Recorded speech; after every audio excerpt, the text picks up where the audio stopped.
It is, let me get to the one that mentioned. Okay, so today's topic is boundaries, balance, and better business. How to implement boundaries, build self care routine, and delegate with intention to take back your time and focus on what matters. All right. Hey, But I Ross. think it's a great topic, actually. Yeah, Well, definitely. I'll just start, um, and I'll say that the big thing, the I'll start in no particular order, but I'd say the first thing, all of our clients tend to get really, really freaked out on a regular basis during transactions because they don't buy and sell homes on a regular basis the way we do, right? So That's right. I call it. Sometimes I'll be in my office and I'll say, you know, so and so, Mr. Smith is literally unraveling because they're just losing their minds.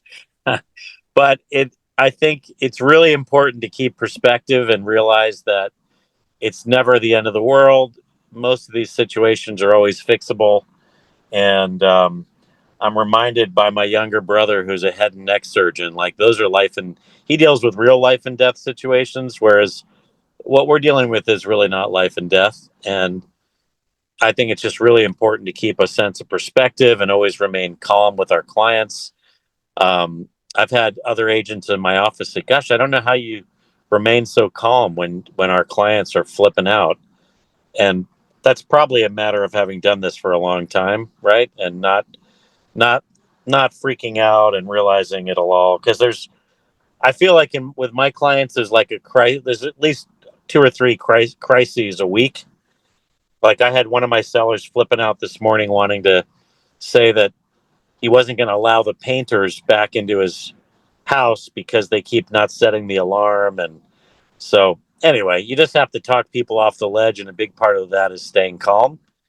um, I think for all of us, because again we're dealing with people that are really stressed out on a regular basis, so exercise is really the key thing, or whatever you do to relieve stress. um, So for me, I try to jump in the ocean every day, even if I only have a half an hour to do it, because it makes a huge difference for my mental health. And any kind of recreation does that. Um, I had a client once who reminded me that the root words for recreation is recreate. So when you work out, you're almost being reborn. So that's really important. Um, yeah, so I think those are the main things. And then as far as delegation, I would say, you know, anything that is not like what we say a rainmaker activity that you can delegate, you should delegate. And you could take that all the way up even to showing a buyer homes. If you feel like you're not going to make an appreciable difference being the one that shows that buyer the house, you delegate it to a showing agent or buyer's agent. But anything that you do on a day-to-day basis as part of your business that's not really generating, you know, or that we're you should learn to delegate. Thing that we much of is time, and so delegation is hugely important. Managing your time, and then the other thing I would say, really critical, is creating a schedule for yourself and then paying attention, because if you're you don't get the things to get accomplished every day, and so sticking to your schedule is critical. So I would say those are the hints that I would make for boundaries, and common theme that everybody's saying. But to me, I think that's the most important thing of what I just said is just coming out of the water the other day surfing, and there was a woman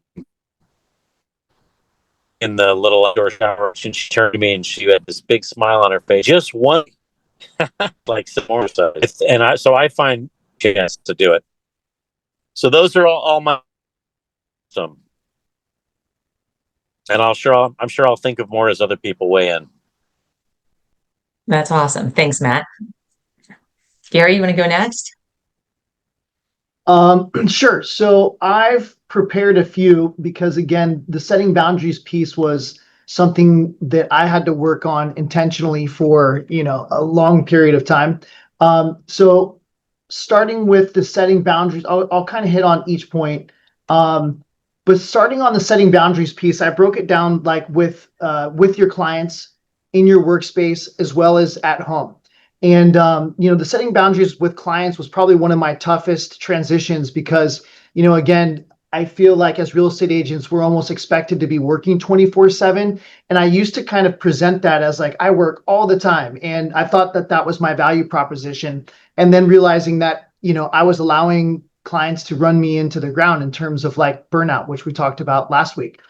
Um, so setting boundaries with clients I found was really important. And I mean, again, sometimes you got to make some exceptions, but like, setting the expectation up front with your clients about what your hours are that you work when you're available, whether it's 6 a.m., 6 p.m., 7 p.m., 4 p.m., whatever that is, you've got to set that expectation so they know when they can reach you. And if they do reach you after those times, that you'll be responding like the next day. I don't ever put those messages on my voicemail. I just stopped answering my phone and started telling my clients, when I am available. Because again, if you do allow them to take it, they will take it and you'll be working way late at night, which again, I suffered from working until like 11 o'clock or midnight every single night for, a good 10 years of my life.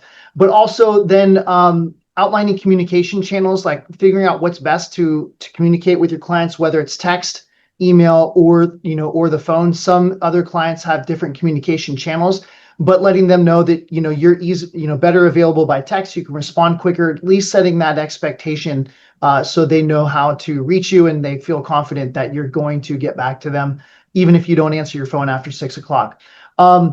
For your workspace, we talked about scheduling and stuff a lot last week as well, but having your sacred work blocks that even your team and or whether your clients or family knows that that's the time that you're focusing on certain activities, whether it's lead generation, follow-ups, or doing marketing or finance or whatever the case, but having those work blocks that you protect it and your team knows that's your time not to bother you with it. Physical boundaries, having dedicated office spaces or being able to, use your devices in the right areas. So setting up an office space in your house that your family knows not to come and, bother you at that period of time. Instead of bringing your phone and or laptop to the kitchen counter and, working in front of everybody. Cause again, it's just too easy for people to interrupt. Also your phone. One of the things that I had to learn a long time ago was to shut it off or put it on do not disturb overnight, because you will get texts and things in the middle of the night randomly, whether it's spam or something from a client. But again, the time that you open it up and look at it at 11 o'clock at night, that's going to disturb your sleep. So boundaries wise, shutting that off and or putting it, in a space where you're not going to look at it. We talked about the places at home. Okay, so building self-care routine, Matt talked about this as well. Like morning routine, I feel is really important, but at least having some sort of exercise routine each day, just as he said as well, to be able to relieve stress, just get back in your own head and focus on something that's not work, but protecting that time as if it's as important as a listing appointment. And then sleep and nutrition. This was one thing that also I struggled with. Is getting that 7 to 8 hours of sleep. I would work till 11, 12 o'clock at night, back up again at 4 a.m., 5 a.m. in the morning, sleeping maybe 3, 4, barely 5 hours a night. And again, that's the fastest way to burn out that I've ever experienced. So protecting that sleep time and getting into that routine. Matt touched on this a lot as well, but delegating, that was also a really challenging thing for me, growing my business as well, is that I felt that I had to do all of it because I did think that I did contracts better or, whatever the case. But then being able to let go of scheduling and disclosures and contracts and things like that. I mean, again, I negotiate the contracts always, but again, having those people around you that can show properties, that you trust to show properties, and just letting that part go. Because quite frankly, like it can be done just as good as you can, if not sometimes better. and we focus on the real money making activities, as Matt touched on as well.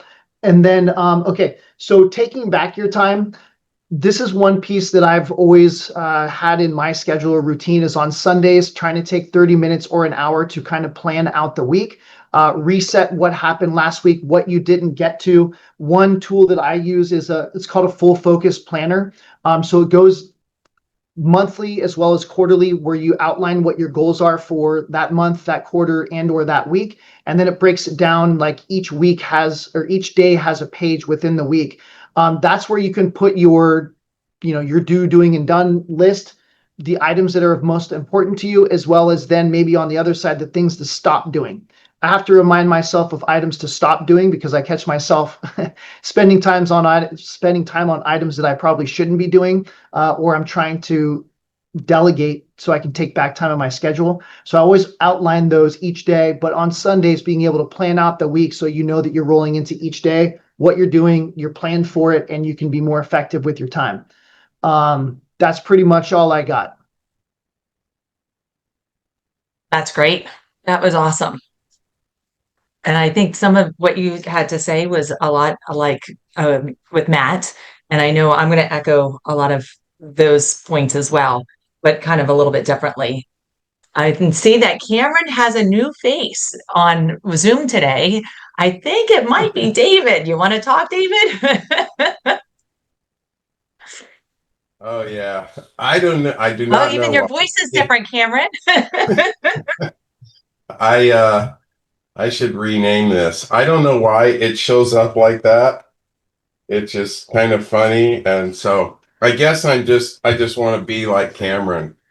Corinne. Who doesn't? So I pretty much don't need to say anything because Gary pretty much just said everything that I wrote down. There's Sorry, actually Dave. there's a You always couple say it things. better than I do anyway, so maybe you should reiterate. All right. So first of all, show me your morning routine and I'll show you your future bank account. You show me what you're going to do by the time from the time you wake up to the time till noon comes around, and all I can predict with a very high probability of how much money you're going to be making in the future. And I tell people all the time, so Gary, you and I, we're not youngsters, right? But I'm going to tell you, you need to go back to high school. Okay, what does that mean? So Gary, it was a long time ago, but you remember high school? So what did you do at 8 I kind o'clock of in the do. morning? Yeah. What's that? What did you do at 8 o'clock in the morning when you're in high school? I was in first period or whatever the Right, first you were in class of the day first was. period and you were studying or doing whatever that activity is, right? And when the bell rang at 8:55, what'd you do? And where were you at 9 o'clock? You were in second period. Yeah. Then 10 o'clock, 11 o'clock, then noon, then lunch, then fifth period, sixth period, sports or band or whatever maybe you did. What did you do when you got home? You know, when did you do your homework? When did you eat? Your entire day in high school was pretty much scheduled out, right? And so that has been one of my secret sauces. So, and the other thing, a few weeks ago, I showed you this thing I got. So I bought 20 of these. I'm giving them out. I don't know if you can see them. They're just little cubes. But this is my time block thing. So I need to do something. Here's 30 minutes. I set it down. It counts down for 30 minutes. I don't I turn my phone off. I turn email off and I focus. I'm going to do the video on, how to turn one deal into 3 deals, right? Or whatever I'm going to do. So if you time block and in general terms, what do? If you're in the real estate business, you got to get up and you got to get moving in the morning. You've got to do, we're in a sales business. Yes or yes, right? Does anything happen if a sale doesn't happen? No, nothing happens until a sale is made. So we have to generate and we have to be in lead generation mode and we have to do it every single day. So I say morning is lead generation, early afternoon is lead follow-up, and afternoon is appointments. Now, we all know that we have to be flexible in the business of real estate. Yes or yes, right? So we know that, sometimes you go on a listing appointment at 9 o'clock in the morning and it throws all that off. But how often does that? And if somebody says, can I meet you at 9 o'clock to list a house? You say, well, I have an appointment at 9 o'clock already, but how about, 1 o'clock or 3, or is there another time? But see, most people, they don't set boundaries. They just do whatever the client is, right? Gary and I, way too long. What did we do, Gary?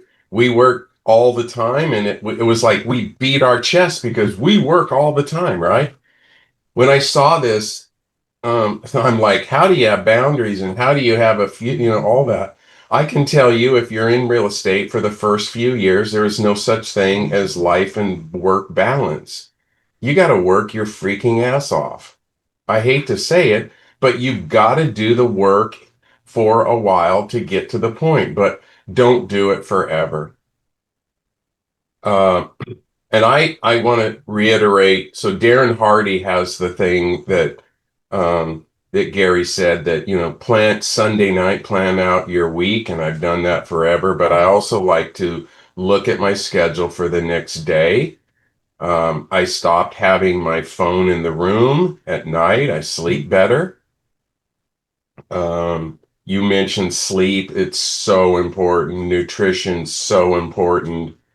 Um, and through our EOS platform that we're operating our business on, there's a section called Delegate to Elevate. I use this example all the time. I make $2,000 an hour basically working in real estate, and sometimes more, but 2 to 3 thousand an hour. And if I need to do something that an assistant or a virtual assistant can do, I can pay them $20 an hour, or I can make $2,000 an hour. So who wants to make 2,000 an hour and who wants to make $20 an hour, right? It's such and maybe people on this call, they're like, I make $200 an hour doing real estate and 20, it's still 10 times. So you have to understand that whole concept. And I'll even go one step farther. If I want to do something that I'm good at, I'm really good. I tell people all the time, I'm really good at this many things and I suck at this much, right? So pay the people to do those things. And if I spend an hour or one of my assistants or a VA spends an hour on a project, I think they're twice as effective as mine. So now it's not $20 an hour. I'm making $10 an hour. And then, Gary, you said set expectations, right? And I say set expectations with everybody, not just your client, but your clients, yes, your partners or your staff or your broker or your friends or whatever. And the thing is I say when you work, work, and when you're off, be off, because that's how we let our mind kind of rejuvenate itself. And the last thing I'm going to do is, this blows people's minds, but anybody here want to have an absolute positive way to guarantee that, one, they'll do their lead generation every single day, and number two, they will sell so much real estate? Anyone want to know that? Raise your hand. Okay. Do what I did. So, Gary, I'm at a listing appointment. We just listed your house, and now I'm going to set the expectation. Okay. Yep. So Gary, thank you so much for signing up with me. I take my job extremely serious, but I'd just like to share with you something. So my time to do my lead generation, my time to try to find a buyer for your house, my time is completely focused from 8:30 to 11:30, Monday through Friday. So I want to tell you something. If you call me at 8:30 to 11:30, Monday through Friday, and I answer the phone, I want you to immediately fire me. How's that sound? Sounds pretty good, but what if I need something immediately, Dave? What if it's really important? Well, then I'm going to send you over. You're going to have the contact information for my office manager or whatnot. And if it's an emergency and the house is on fire, she will come and get me. How's that? Sounds good. So, so what did I do, gang? Anybody speak up. What did I just do with Gary? You set the expectation Yeah. that you want them to fire you if you pick up their call. Like, who says that? Right. And you know what? You say that and two things happen. One, they will respect you like to the highest level. And guess what number two is? They will They won't call test you. you. No, Oh, they they'll will test you? test you. Oh, have they They tested you? test me. They test me a lot when I used to do it. And the reason why is because they think nobody is actually that crazy to be doing that. But the thing is, for me, that's how I generated all my business. There wasn't Zillow or Realtor.com or any lead sources or anything like that, right? How did we, That's right. you know what our lead generation source was? This. Book. Yeah, Yep. right? Or the phone book, Hmm. right? I mean, That's that's right. what it was. And so I can tell you it was really, really effective. So those are just some of the things that you can do. And you know what? Don't take it to the extreme. But what if you guys did this one thing? Let's just change this, Gary, because it's 2025 last time I checked. So, Gary, between 9 and 10 o'clock, Monday through Friday, I'm going to be working on and basically, I'm going to be on the phone trying to find a buyer for your house or generating, generating business. So between 9 and 10, if you call me and I answer, then fire me. See, you don't have to take it to the ultimate extreme, but if you just say something, I mean, I mean, how do you guys feel? I mean, if how do you feel when I say that as a real estate agent? And then how would you feel if I was actually listing your home? Right? Think about that. So anyway, I'll leave it with that. Thank you. Well, if I can just piggyback one thing, Dave, just to put the exclamation point on it, I think that setting expectations with your clients removes the fear, right? Like if they know they can't reach you from 11 to 12 and you've given them an alternative already to like reach the office manager, you've put confidence in, your partner or your team that you're not the only person that can answer these, hair on fire questions, which usually they're really not. But then they know they don't have, if they call you and can't reach you for like an hour, they're not freaking out like my agent's not getting back to me, why aren't they communicating? But setting the expectation, they know just the only thing you have to do is follow up on that and make sure that consistently that you are responding at the times that you say you're going to. It just builds the confidence, throughout the process. Well, and what I did from 8:30 to 11:30 is I did my prospecting and lead generation. But at 11:30, you know what I did? I returned phone calls. The other thing back then, this thing, I did not make phone calls from this. Does anybody know what a landline is? That's how I always made my phone calls. Yes, right? The bat phone. I love it. So the thing is, that's how I made my outgoing calls because it was my office phone. And I gave this to my assistant.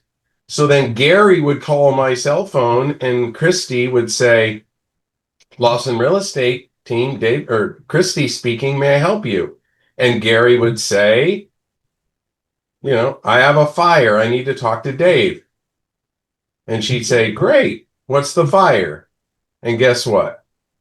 The vast majority of the time, she could figure it out. She could fix it, or she could direct it. And she would say, or if she couldn't, well, Dave, if Dave calls you, I mean, if I go in and I interrupt Dave while he's doing his job, you know what he tells me? If you bring me a problem because I told this to my assistants, Christy, if you bring me a problem between 8:30 and 11:30, you are the problem. Right?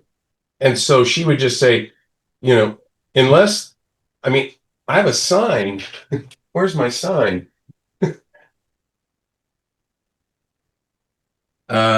Shoot, where is it? I haven't used it in a while, but it's a stop sign. It's on the wall behind you. Yeah, it's a stop sign, and it says, I can't show it to you right now because on the wall it's stuck. It's a stop sign. It says stop, prospecting in progress, and at the bottom it says, unless the building's on fire and the fire's at my door. What does that mean? There's a fire out there. If the building's on fire, then don't come get me.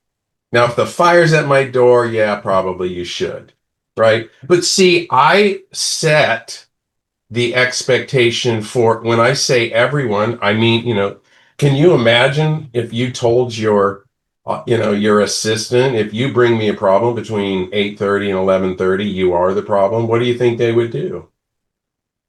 So anyway, there you go. That's really awesome. Thank you, Dave. All right. How about Ross? Do you want to go next? Sure. I don't know if there's much more to say. Everyone kind of laid down a really nice groundwork. So David, I'll just start with this. David mentioned what he can make $2,000 an hour in real estate. When I first started real estate, my time was worth $0 an hour, right? So like Dave mentioned, work-life balance wasn't there. It's something that you work towards.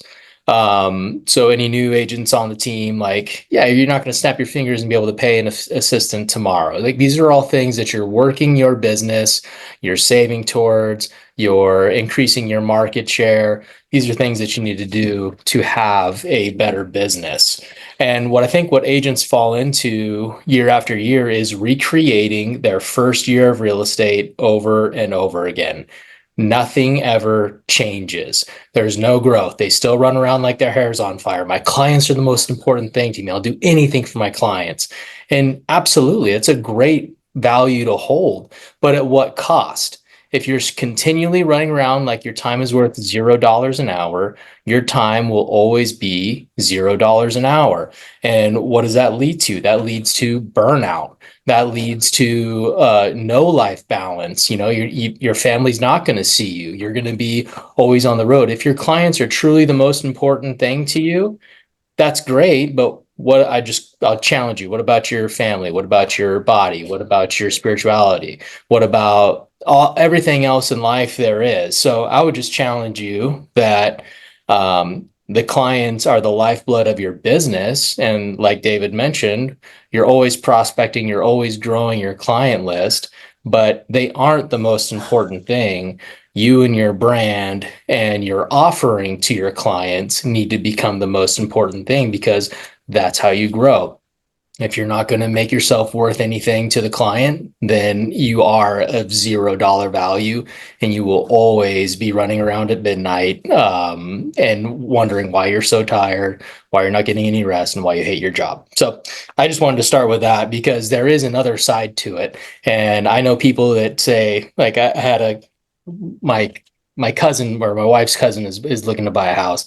And I introduced him to one of my young, hungry 23-year-old agents. And he's like, is this guy really the right guy for me? Like, I can go find someone that's 30 years in the business. And I was like, why would you want somebody that's 30 years in the business that's out selling homes still? Shouldn't they be like riding off in the sunset? So anyways, all that to say is you don't need someone to be out showing, you don't need to be out showing homes for your entire career. There is another way.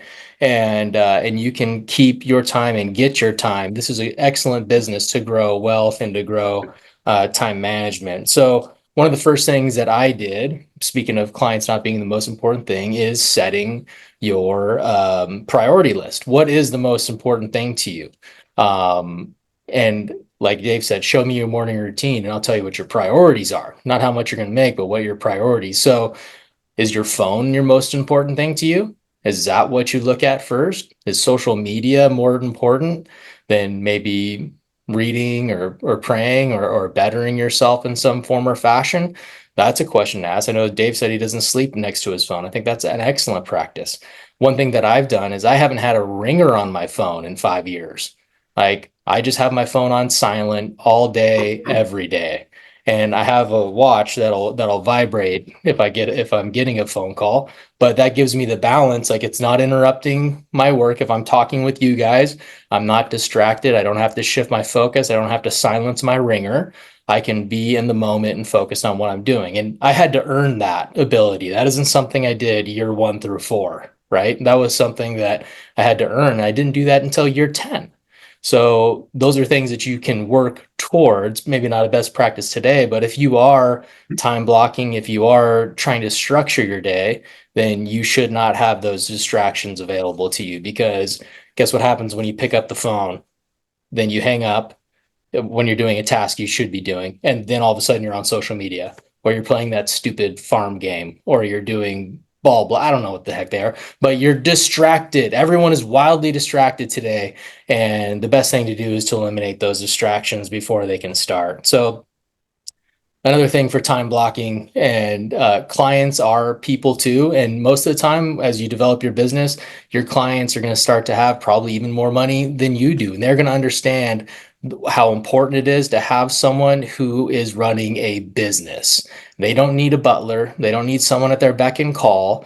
They can hire someone for that. We're doing commission-based work that is at a high level, and we need to start acting like that's what we're doing. Right. So I would just encourage you to do that. Your clients actually will value you more and see what you're worth if you're able to put them off, right? Not put them off, but put them in a time block. I think people would appreciate that even more. So just have structure in your life. I start my day. Not everyone needs to do this, but I read my Bible and pray before I do anything else to start my day. Then I work out. Yeah. And my family isn't up yet, right? So I don't get to spend time with them. But then I take my kids to school. Then I see my wife. And that's because of that, not necessarily the order. Like I would like to see my wife and kids first, but I'm up at 5 something, so they're not up yet. But I take care of business, and then I intentionally spend time with what's most important to me, and then my workday starts. So that shows you where my priorities are. It shows my family where my priorities are, and I couldn't think of showing anyone else how much they matter to me, more important than my family. And then delegation, you guys already nailed it. But then retrain your brain, use tech to find delegation. AI is moving at a very rapid pace, and it's going to eliminate a lot of the things that we're actually hiring people to do for a lot cheaper. So leverage technology, create your own tech stack, huge value proposition. Be in the now, or you're going to get left behind. So maybe take a part of your day. I know Kyle Whistle does this. He says he takes, 20 minutes a day to research a specific AI topic or cutting edge topic. He just goes on Instagram and follows certain people, and he puts 20 minutes in that a day. Like that is how you become a visionary. That is how you stay cutting edge, and that's how you set yourself apart from the competition to have a better business as you find that balance and boundaries. That's all I got. That was Yeah, great. it Thank you. reminds me of one other thing I'll just share. So I tell people that you need to have the 5 F's. What are they? Faith, family, fitness, fun, and finances. And very early in my career, you know what I did? I took that list and it was on its head. So everything was about finances, and then it was fun, and then it was fitness, and then it was my family, and then it was my faith. And I can tell you, I can tell you the right way to do it because I did it the wrong way for a really long times, right? So if you have your focus, if you have your, what's important to you in the right order, starting your day with faith and ending your day with your faith is like super important, right? But it comes around to, when you're with your family, be with your family. You don't have to be with them all the time, but when you with them, you need to be present, right? So anyway, I just wanted to share that because you reminded me of that. Thanks, Ross. So Brian, how about you go next and I'll bring it home with the home run. All right, sounds good. Well, again, I don't have anything to add, but I think what we're doing is we're all giving you our perspective of the same thing. We just say it differently. And the meat of this whole conversation is if I'm a doctor or I'm an attorney, I don't want to do malpractice on myself, on my business, or on my clients. Okay, that's the three things we focus on. We're hearing that from all of us. Our families, our time. And for me, what I learned was a lot of ways to do a lot of malpractice early in my career. I was reacting to the business and I was doing things that were not necessarily best for not only me, but my clients and my family. I was saying a yes to everything. I was 23 when I got into this business. I didn't know anything, didn't have a family, didn't have kids, barely had a college education because I only got my AA degree. And then I just jumped into life and I'm an entrepreneur. So I said yes to everything.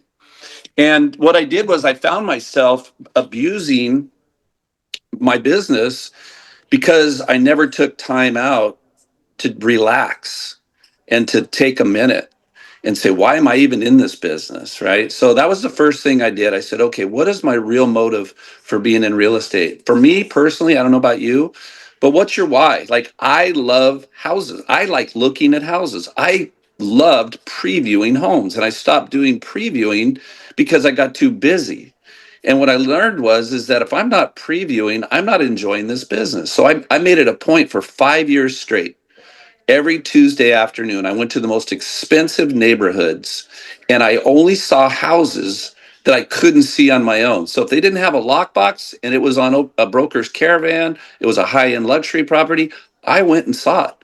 I made that every commitment every Tuesday for 3 hours from 1 to 4 every Tuesday to be on the caravan in the luxury market space. What that did for me was gave me a perspective like, wow, this is amazing. Look at these. I was going in, I always go to the garage. I'd see what rare car I would find. I'd look at artwork on the walls. I mean, I just loved high-end real estate, but I wasn't selling it. I was just doing it because it's what I love to do. So if you have a lockbox key and you can go see property on your own, go see it on your own. But if you can't see it, train yourself to go network with the Dave Lawsons and the high-end luxury agents who don't put lockboxes, and go look at those and make networking appointments with those top agents. So when you do have an offer 10 years from now on a luxury, they remember you, they know you, right? So give yourself a break now and then, give yourself permission to relax, do something you like about this business to keep your joy going, because there's nothing worse than doing an open house on a Saturday or leaving and showing and missing your kid's soccer game. I missed way too many soccer games. I had 2 girls that played from 5 to collegiate. And I missed a lot of early soccer games, but I never missed a collegiate game because by then I knew how to not do malpractice, right? So start to study the things that you do and you go, man, I'll never do that again. And then find a way to never do that again. Dave mentioned with his clients, here's what I did. When I was listing a property midweek, I leveraged my transaction coordinator and I leveraged escrow because escrows are open, as most of you know, 9 to 5.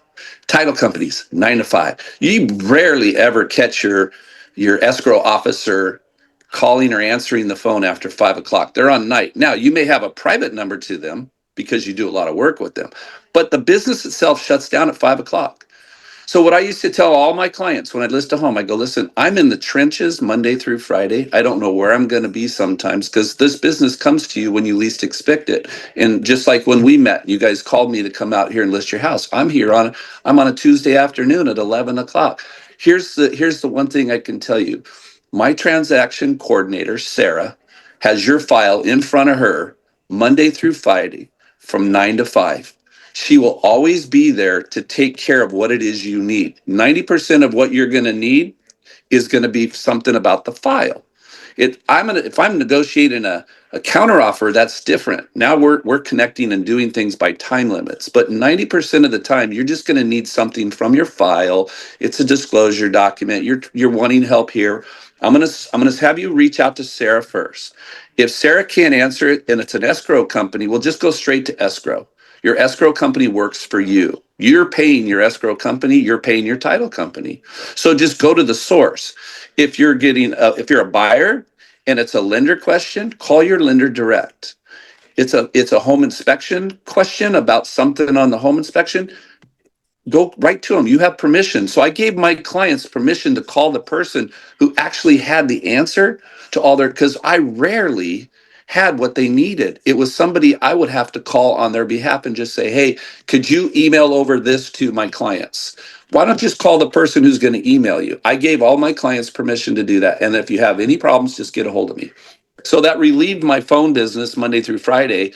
And actually there were times like Dave, I'd pick up my landline and they'd be like, hey, Brian, it's Joe and Mary. Hey, we don't need to talk to you. Is Sarah there?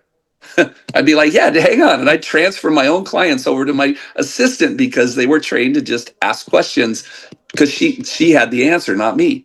And so when you do that effectively, what it does is it creates a better experience. And in this business, I watch too many agents, being a compliance officer, training agents and realtors to abuse them because the timestamp on the email showed 1 p.m. or 1 a.m. Why are you emailing people at 1 a.m.? That shows you have no life. You're up late. You're working hard. You're teaching people to reach out. I had an agent who said, all my clients call me late at night. Well, that's because that's when you work. Stop doing that. Create your emails and send them when you wake up. Back them up in your outbox, and in the morning, wake up over coffee, go send, and now send them all out in the morning.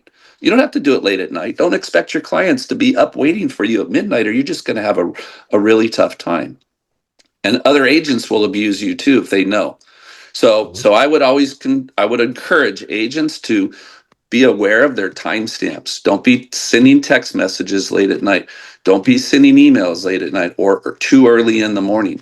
Just work during business hours and be smart about it. And then you'll sleep really good. I slept really good. I have a consistency with my business today that I didn't have when I was new. I created a consistency of how I wanted to work and have this life balance. So guys, I'm in Dallas right now.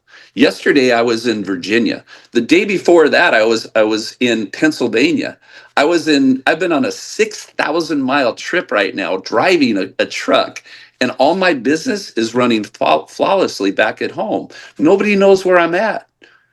Randy knows, he's my business partner. He didn't even know I was on this trip because I've set my business up to work on autopilot, to be able to have that freedom, to be able to go out and do certain things. And then I'm on this in an Airbnb in Dallas right now, hanging out with you guys. Last week I couldn't because I was on a different environment. But the point is that when you get the consistency and you don't do malpractice and you start to treat, if you're frustrated, there's no way your clients can't be frustrated. You can't have a happy client and you're frustrated. That's hard to balance. They're frustrated for some reason that maybe you haven't asked. So just be careful that you don't create a frustrating experience for your clients, because if they're frustrated, that's where you lose a lot of your referrals. You know, your referrals are, yeah, you got the job done, but it was so frustrating getting a hold of you. Well, I don't want to be the person they have to get a hold of. I want to be able to be that conductor and the orchestra plays, and I don't have to know how to play the drums and I don't have to play the flute. I just want to be able to say, hey, it's your turn. You guys step in, you take care of the client. And I want the show to go off perfectly because I know who exactly. And last thing, if you're going to get a call or you get a buyer that is abusing your showing, even if it's a vacant property, do two things. This is a non-negotiable for me. If somebody calls me and wants to see a vacant home, I don't tell them it's vacant. I don't say that it's vacant, that they can just see it and abuse me. I say two things. Number one, In order to show that vacant home, the listing agent needs me to send over your proof of funds and your pre-approval letter, and we have to have a document signed so we can get access to the property. But it's not my requirement, and it's not the other, it's actually the seller's requirement. They want to know that the buyer who's going to come see their home is fully approved and ready to go. Can you send that over? And then if they said, no, I don't have that, I say, okay, well, let's get that ready. So now we can set the appointment to go show the property. Because the last thing you want to do is go meet somebody at a front door of a vacant home and get there and then they're not even approved, or they don't have their documents, or they don't have their, you don't know their lender. I mean, all the things that you really want to have to know, don't ask for them. Say the seller wants them. It's easier, because what does the seller want?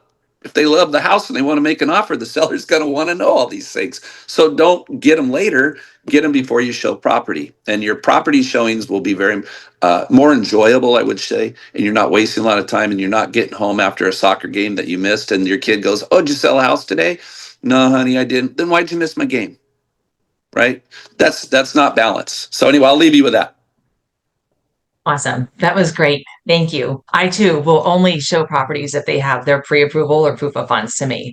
And I've been doing that since day one, partially because it's for security and safety, and make sure that they're legit and not crazy out there, because we have plenty of crazies in our world right now and doing bad things in some houses. So I definitely have always done it, but I also, my time is valuable, just like your time's valuable, right?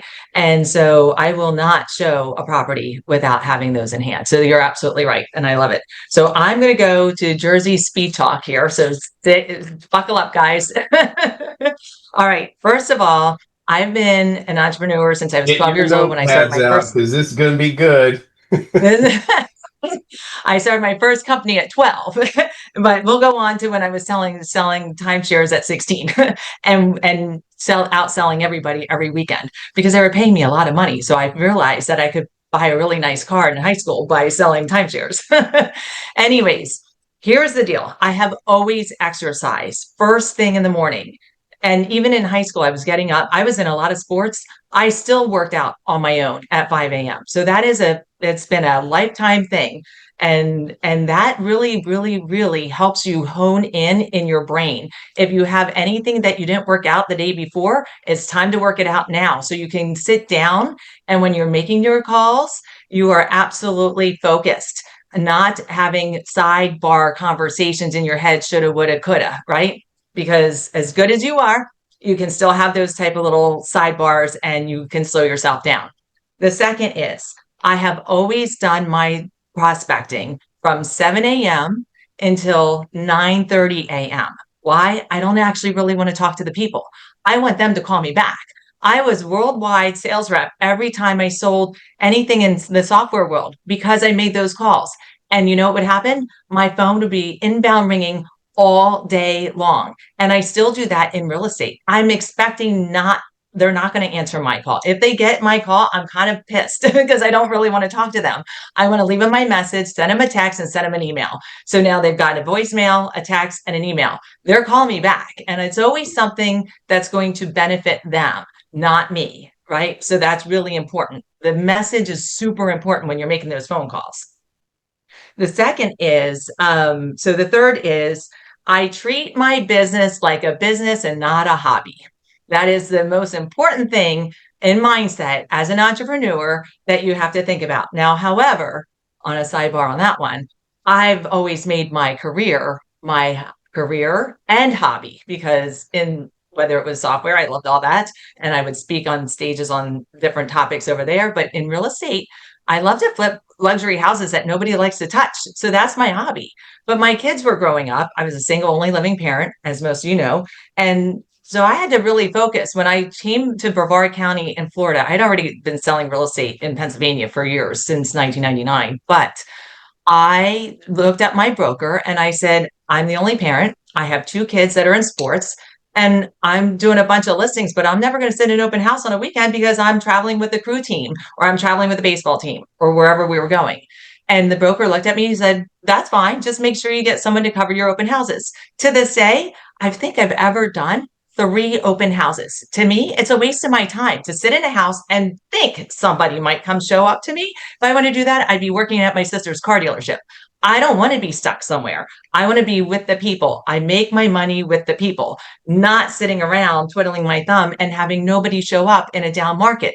And in an up market, it's a waste of time because the house is going to sell anyways. So some people need to go there and get their leads. Even when I was new in real estate in Florida, I never sat open houses. And I had a manager at Coldwell Banker say, hey, you should have been taking those because you would have had all those extra sales. But I knew as a parent, my kids were growing up and they were going to be out of the house sooner than later, and they were. And I needed to be there to be at their games or be the president of the crew team or whatever it was. And so I was very happy to not do those open houses. And I don't really feel like I lost any business because every time we sell a house really fast because someone sat in open house or whatever, I still marketed it as my listing that we sold this in record time, right? So that I could leverage someone else's time and put time to my family. So I always make sure I exercise, I eat correctly. And by the way, if you're out there showing properties all day long because you have a lot of inventory and people now need to see more houses before they can make that final decision, I went out and bought myself a nice hard cooler for my car, and I pack my waters. I'm a Coke Zero junkie, so I like to have one a day. And I have some snacks in there like cheese sticks and almonds or whatever. So you can't stop and eat all the time. And I'm not a drive-through girl. I will not eat at a drive-through. So if it's a drive-through, it's not for me. So therefore, I pack it. I have learned because I'm Jersey driving in Florida, which is about the same thing. If you watch any videos, you'll know people are crazy in Florida on the highways. So I seatbelted in so all my drinks don't fall over and end up on the front floorboard. Lesson learned. So I'm passing on a good, but make sure you bring things with you because it's important. Because if you're not feeling good or you're getting hangry, how on earth are you going to manage your clients, right? And when it comes to their maintaining boundaries with the clients, my phone goes to silent at night around 8 p.m. I figured someone might be coming out of work late or whatever, and I'm monitoring it if I'm working around the house or doing whatever. But at the end of the day, I don't care if you have your house on fire. I'm not a fireman. I'm not a nurse. You definitely don't want me, your nurse. and therefore, you're better off waiting and calling the right officials. I have a client right now, and it's a nurse and a fireman. And I will tell you, they're trying to abuse my time. And they keep wanting to go back and get more quotes and more quotes and more quotes before they close on this house. I don't have time for that. She said, well, I hope you have Friday open for us because we have all these people coming in Friday. I said, I don't have time for that. I'm working with a luxury client in Cocoa Beach at 11. I saved you 1 hour. You can bring anybody you want in and all of them at the same time. But at 11, I'm out and everything gets closed up. And they're closing in a week and a half. So it's no problem. But I've been in this house too many times. And each time I give them 1 hour. And that's it. And they're 10 minutes from my house. So it's not that big of a deal. The next thing I want to tell you is that there was, let me see, hang on one second. I leverage AI, but I also joined an AI society because technology will leave you behind if you're not on that. And I have that background. So it's really important that you're listening and learning a new tech at least once a month, if not twice a month, is really, really important, and putting it into your business. And then I will say I've always been bad about like finding something else that I want to do outside my career. So I had talked to my daughter and I said, hey, Emma, she's 27 now. And I said to her, I need a hobby. And she goes, Mom, you should pray on it. God will lead you. Yeah, he did. I'm now with a rosary group on Wednesday nights, and nothing happens from 6 to 7. I take that time. I sit down at a grotto. We pray the rosary. I'm very happy. It's my meditation. I do. And then I found a leadership role within the church. And now I'm leading part of a group for a retreat in February. So it's amazing how things come up. And I'm now making new friends and new clients in the same world because that's just how it goes, right? If you're a realtor, people are going to know it. But I also make my plan every day before the end of the day. I work from home. My home office is in my home for real. Like it's a bedroom that I've created into just an office. It's truly an office. It just happened to be one of the 4 bedrooms that I created. And I've had home offices my entire life. However, I learned something very valuable when I sold timeshares because time, and we're running out of time, so I'm going to make it quick. We were told when you come into work, you are on stage. So if you have a fight with your spouse, your kids, your neighbor, whoever, nobody cares. Leave it at the door outside. And when you come to work, you're inside, you're on stage, and you're here to do a job. Now, if you're working from home, how do you do that, right? Because your office is in your house and there's so many people that are working from home. I want to address this. When I cross that threshold to my bedroom, not one word about work is allowed to cross that threshold, and I can sleep great.